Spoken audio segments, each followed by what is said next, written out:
రేవంత్ రెడ్డి మాట్లాడుతున్నాడు, సోనియా గాంధీ మనకు రక్షణలు కల్పించింది. 2 ఏళ్లలో చిన్న కాలువలో మట్టి తవ్వి ఉంటే ఈ రోజున 50 టీఎంసీల నీరు నింపుకునే వాళ్ళం. పాలమూరు జలాలు ఇందులో ఎక్కడ రక్షణలు కల్పించింది? ఈ కారు ఒప్పందాలతో రాష్ట్ర ప్రయోజనాలు కాంగ్రెస్ కమిటీలో ప్రాజెక్టులు చేర్చి పాలమూరు రంగారెడ్డి ఎత్తిపోతల పథకానికి రక్షణ కల్పించింది అని మాట్లాడింది.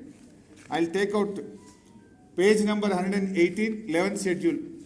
ఇందులో పారాగ్రాఫ్ 10లో పెట్టినవి కేవలం అంద్రినీవా, తెలుగు గంగా, గాలేరు నగరి, వెలిగొండ, కల్వకుర్తి, నెట్టంపాడు. మన తెలంగాణ రెండే పెట్టిండ్రు, కల్వకుర్తి, నెట్టంపాడు. మన పాలమూరు ఎత్తిపోతలు పెట్టలే, మన దిండి ఎత్తిపోతల పథకం పెట్టలే. 11th షెడ్యూల్లో అవి ఉండుంటే ఇవాళ మనకు అనుమతులు వస్తుండే, మనం ఆ ప్రాజెక్టులు కొనసాగించుండే వాళ్ళం. ఇలా కాంగ్రెస్ చేసిన ద్రోహం అంతా ఇంత కాదు. రాష్ట్రాన్ని కలిపింది కాంగ్రెస్, మన విద్యార్థి యువకులను పొట్టన పెట్టుకున్నది కాంగ్రెస్, మన ప్రాజెక్టులను రద్దు చేసింది కాంగ్రెస్. చివరికి రాష్ట్ర విభజనలో కూడా పాలమూరు ఎత్తిపోతల పథకాన్ని, దిండిని 11th షెడ్యూల్లో పెట్టకుండా పాలమూరు రంగారెడ్డి జిల్లాలకు ద్రోహం చేసింది కాంగ్రెస్ పార్టీ. ఇంకా రక్షణలు కల్పించింది అని రేవంత్ రెడ్డి మాట్లాడుతుండే. ఏం రక్షణలు కల్పించింది? పాలమూరు పెట్టకపోవడం రక్షణనా? దిండి పథకాన్ని చేర్చకపోవడం రక్షణనా?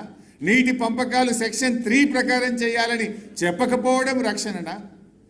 సొల్లు వాగుడు వాగుతా ఉన్నాడు. పథకం ఆనాడు కేసీఆర్ గారు రిటైర్డ్ సిడబ్ల్యూసి చీఫ్ ఇంజనీర్, ఈ రాష్ట్ర ప్రభుత్వ సలహాదారుడుగా ఉన్న విద్యాసాగర్ రావు గారు శ్రీశైలం సోర్సుగా మన రాష్ట్రానికి మేలు జరుగుతుందని పాలమూరు ప్రాజెక్టు కడితే 2 సంవత్సరాల నుంచి గా ప్యాకేజ్ 3లో ఉన్న బుడ్డ కాలువ పూర్తి చేస్తే ఈ సంవత్సరం 50 టీఎంసీల నీళ్లు నిలుపుకునే అవకాశాన్ని నువ్వు ఇలా కాల రాసినవు, పాలమూరు మీద పగబట్టినవు.